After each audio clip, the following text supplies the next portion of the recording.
There are three things I know how to do without thinking. Field, strip a rifle in the dark, read a man's intentions before he opens his mouth, and take a hit without showing pain.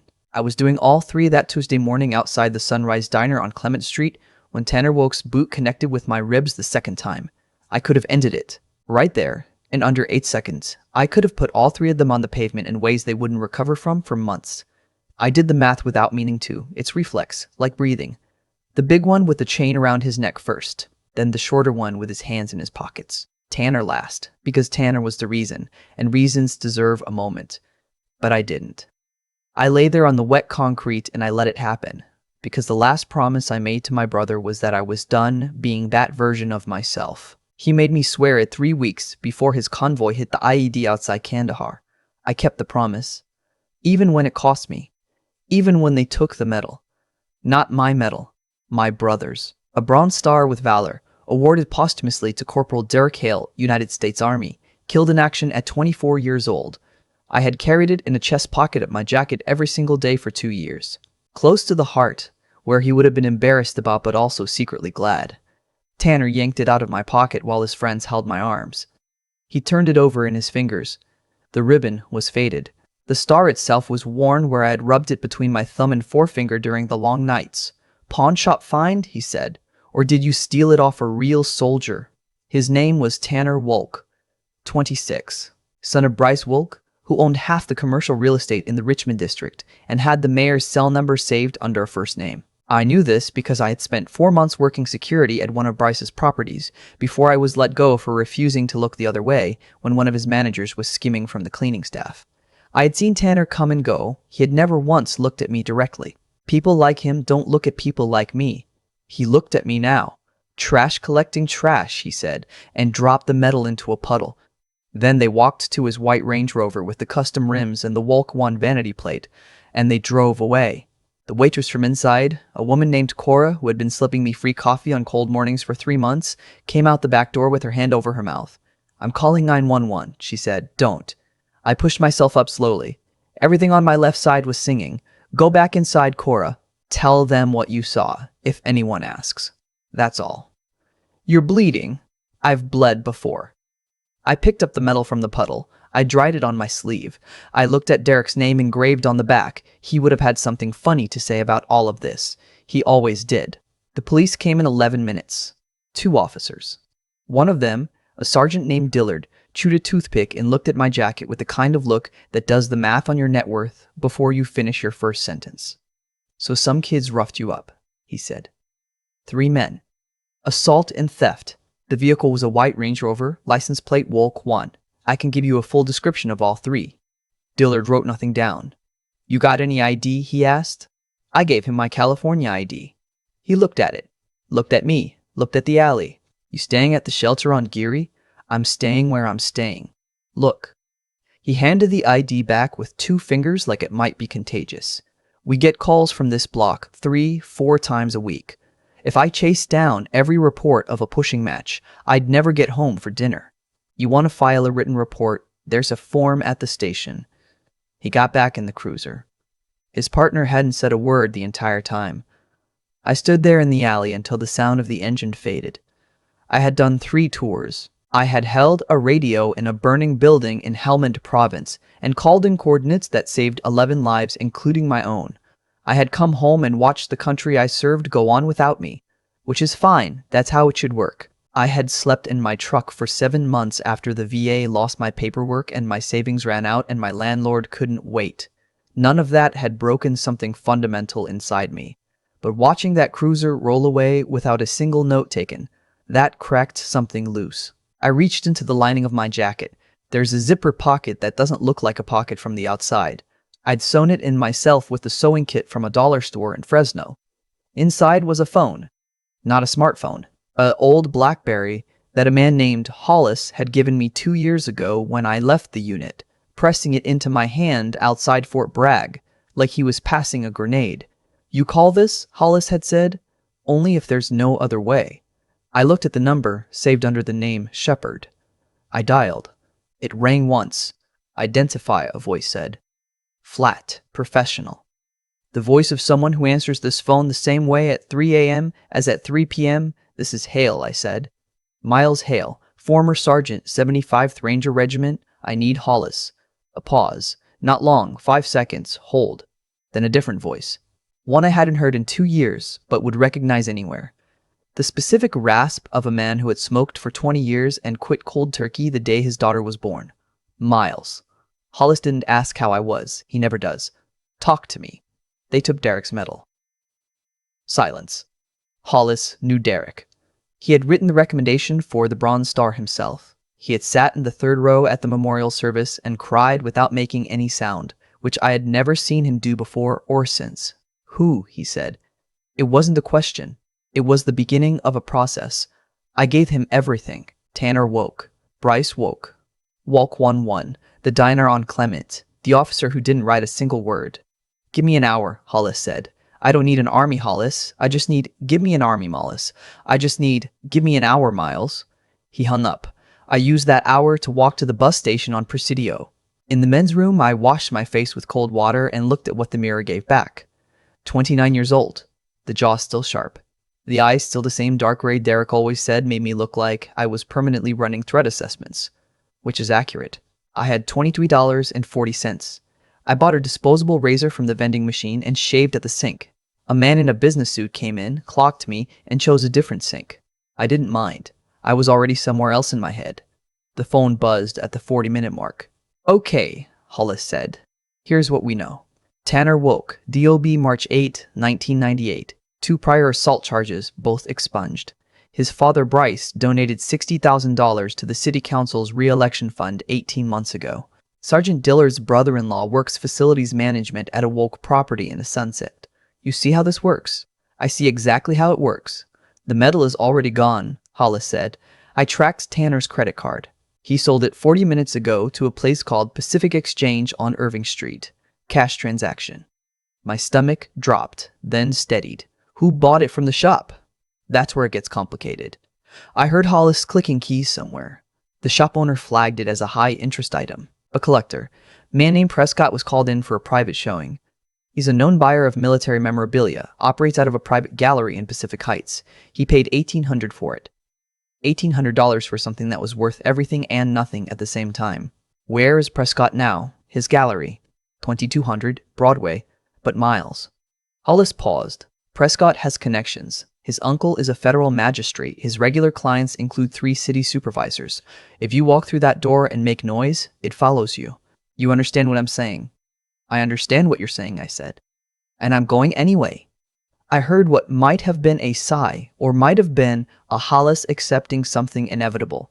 He had known me for 6 years. He knows how I move once a decision is made. Then let me help you move quietly, he said.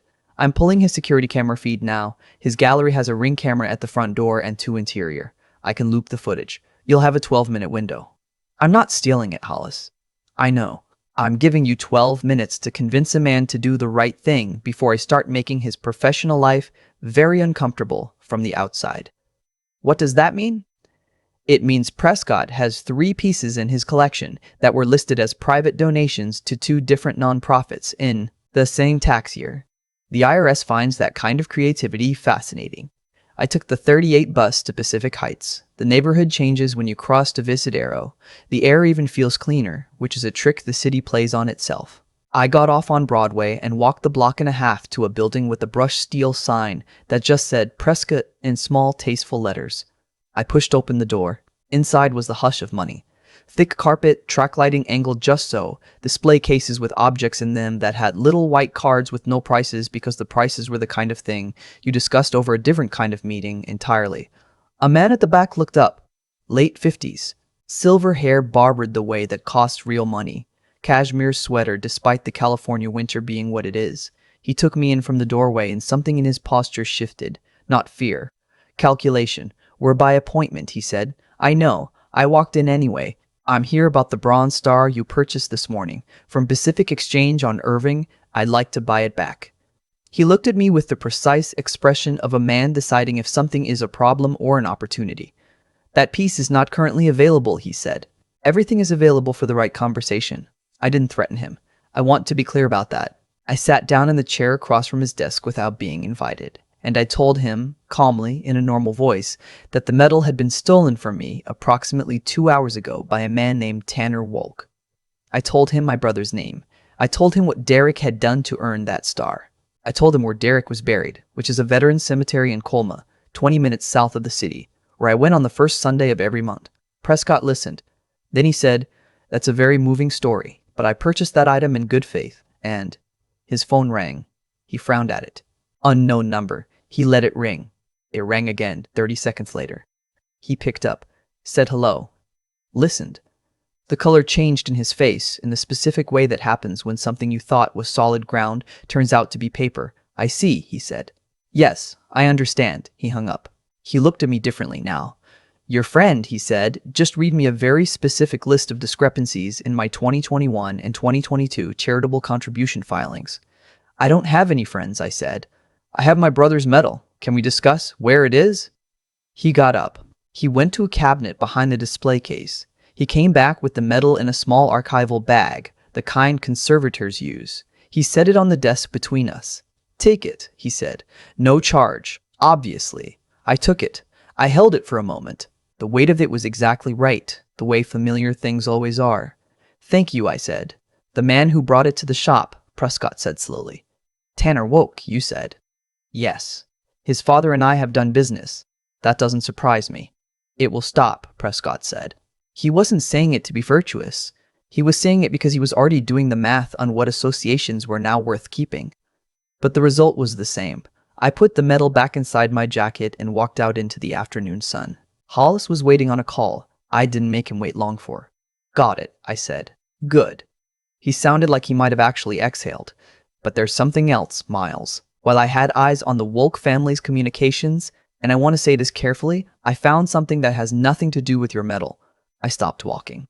"Tell me." "Bryce Wolk has been operating a wage theft scheme out of 4 of his commercial properties for at least 3 years. Cleaning contractors, mostly immigrant workers, paid half of what their contracts state. The difference goes to a management LLC that exists only on paper. We're talking about somewhere north of $2 million. I stood on a sidewalk on Broadway in Pacific Heights, and I thought about the cleaning staff at the Wolk building where I used to work. I thought about the woman named Gloria who was there at 5 a.m. every morning, and gone before the office people arrived, and who always had the look of someone carrying more weight than visible. "Who needs to know this?" I asked. "Already sent an anonymous tip package to the California Labor Commissioner and the DA's Financial Crimes Unit," Hollis said. "But Miles, there's one more thing. There's always one more thing with you. Sergeant Dillard." A pause. "He's received payments, cash, indirect, from a property management account linked to Wolk Holdings. 7 payments over 18 months. Average $1,100 each." I closed my eyes for 3 seconds. "Forward everything to the Office of Police Accountability," I said. "And to the journalist at the Chronicle who covers City Hall. Her name is Ann Whitfield. She's been working the Wolk Properties story for 4 months. She just doesn't have the financial thread yet. Give her the thread. That's gonna blow up significantly." "Yes," I said, "it is. What do you want to do about Tanner directly?" I thought about it. I thought about what Derek would say, which would probably involve profanity and also some version of the truth, which is that Tanner Wolk was a 26-year-old who had never once experienced a consequence in his life, and that the most damaging thing that could happen to him wasn't physical. It was accountability in front of people who had been told his whole life that he was above it. "Nothing directly," I said. "When the story breaks about his father, Tanner is on camera assaulting a veteran and stealing a service medal. That footage from the diner's rear exterior camera. Cora told me it covers the whole alley. Make sure the journalist gets it. Done." More clicking. "Miles." "Yeah, you should sleep somewhere warm tonight. There's a veterans transitional housing program on Turk Street. I made a call. There's a room." I hadn't asked for that. I hadn't known I needed someone to do it without being asked. "Okay," I said. "Derek would have thought this whole thing was extremely cool," Hollis said. "The BlackBerry especially. Derek would have immediately told someone at a bar to impress a girl." Hollis laughed. It was a short sound, but it was real. "Get some rest. This isn't over." He was right that it wasn't over. They broke 3 days later. Ann Whitfield's piece ran on the Chronicles' front page and was picked up by the AP by afternoon. Bryce Wolk's wage theft operation? The Shell LLC. The payments to Dillard. The video from the diner alley of Tanner kicking a crouching man in a worn army jacket and fishing a medal out of his chest pocket with 2 fingers. The video had 2.1 million views by the time I heard about it. I wasn't watching. I was sitting in the small room on Turk Street doing push-ups at 6 a.m. the way I have done every morning since I was 17 years old, with Derek's medal on the windowsill where the early light hit it. Hollis called at 7:15. Bryce Wolk surrendered to the labor commissioner this morning with his attorney, he said.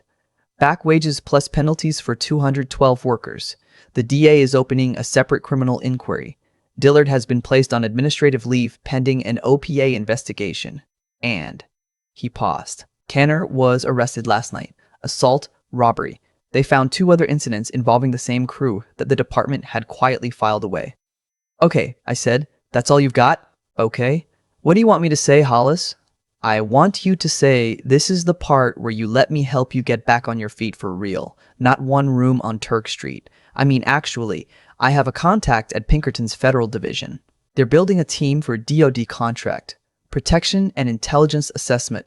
They want people with Ranger background. The pay is, I'm not ready for that, I said. Miles, I'll tell you when I'm ready. I'm not there yet. He accepted that. He's known me long enough to know the difference between not ready and never. I got dressed. I walked the 14 blocks to Colma in the early morning before the commuters filled the roads. I signed in at the cemetery office. I walked the familiar path to the section where the stones are white and uniform and stand in rows that would have satisfied any sergeant's inspection. I knelt at Derek's stone. I held the medal in both hands for a while. I thought about the morning in the alley. I thought about Tanner's face when he dropped it in the puddle. The specific blankness of a person who does not believe objects have weight beyond their price. I thought about Gloria, who was probably waking up right now to news that 2 years of stolen wages were coming back to her. I put the medal back in my pocket. Okay, I told the stone. We're good. I stood up. A groundskeeper nearby was raking leaves with careful strokes, not looking at me, giving me the privacy that cemeteries teach people to give each other. I started walking back toward the city. My phone buzzed. Hollis again. I almost didn't answer. There's something I didn't tell you yesterday, he said. There usually is. The analyst who found the financial threat on Wolk, she did it in about 40 minutes. Her name is Nora. She's 23. She's a contractor with us, and she found 3 other patterns in the same dataset while she was at it. Miles. He paused. She flagged a construction fraud scheme connected to 2 city infrastructure contracts that is going to affect a lot of people if it runs another 12 months. I kept walking. The bay was visible at the end of the street, gray and wide and permanent the way water always is. Why are you telling me this? I asked, even though I already knew. Because Nora can find the information, Hollis said, but she can't walk through the doors that need walking through. She can't read a room the way you read a room. She can't send me what she found, I said. Does that mean? It means send me what she found, Hollis. I'll let you know. I hung up. I stood at the end of the street and looked at the bay. The morning fog was burning off in patches, the kind of burn-off that happens so slowly you can only see it if you look away and look back. Derek had loved San Francisco fog, said it was the only weather that felt like it had an opinion. I took the medal out one more time, held it flat in my palm. I'm not done, I told him. Not as an apology, as information. I put it back, zipped the pocket, turned away from the water. The city was waking up around me, coffee shops opening, a bus going by with its bored cargo of morning commuters, a kid on a skateboard weaving around a mail truck with the casual genius of someone who has never once considered consequences. I started walking north, back toward everything. The BlackBerry was in my pocket. The medal was against my chest. And somewhere on the other side of the city there was a construction fraud that was going to hurt a lot of regular people if nobody went looking. I'm good at looking.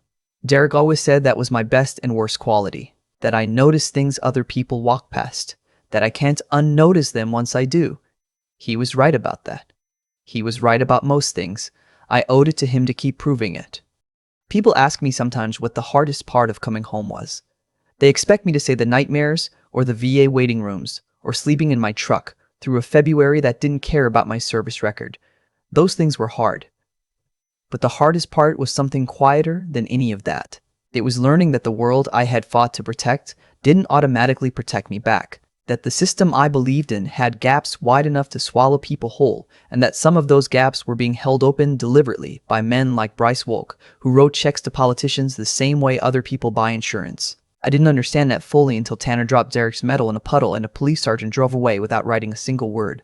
That moment could have broken something in me permanently. I've seen it happen to other guys. The specific kind of damage that comes not from combat, but from coming home and realizing the country you served has a different set of rules depending on what you look like and who you know.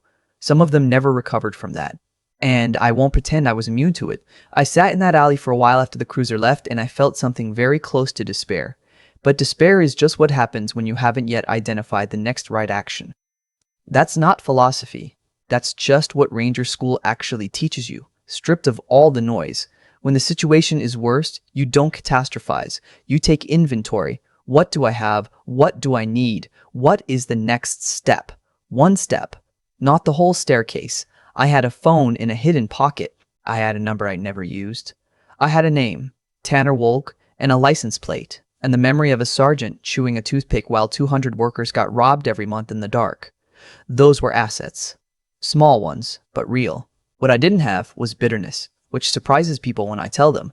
I wasn't angry at the city or the system in some sweeping way. I was angry about a specific medal belonging to a specific person who deserved better, and that specificity kept me precise. Precision is a form of discipline. Discipline is what kept me from doing something that would have landed me in a cell and proven every assumption Tanner had already made about me. Derek used to say that the most powerful thing a person can do is act correctly under pressure, not impressively, not dramatically. Correctly. He said it better than I'm saying it now because he had a way with words that I never inherited, but he was right, the way he was right, about most things. Hollis found the wage theft, Nora found the construction fraud, and Whitfield wrote the story. 212 workers got their money back. Dillard got investigated. Tanner got arrested. None of that required me to throw a single punch. That's the part people find hardest to believe, that the most effective thing I did that day was not act on what I was capable of. That restraint, the kind that cost something real, was the actual skill. Everything else was just logistics. I think about Gloria sometimes, the woman who cleaned Bryce Wolk's building at 5 a.m. while his son was sleeping off whatever the night before had been. She didn't know that a man in a worn army jacket had any connection to the check that eventually showed up in her name. She didn't need to know. The work doesn't require credit to count. Derek understood that better than anyone. He's buried in a cemetery in Colma under a white stone that stands in a row with other white stones, and the morning light hits all of them equally, which feels right. I still visit on the first Sunday of every month. I still carry the medal. I still notice things other people walk past. I can't help it. It's how I'm built. And I've stopped apologizing for it.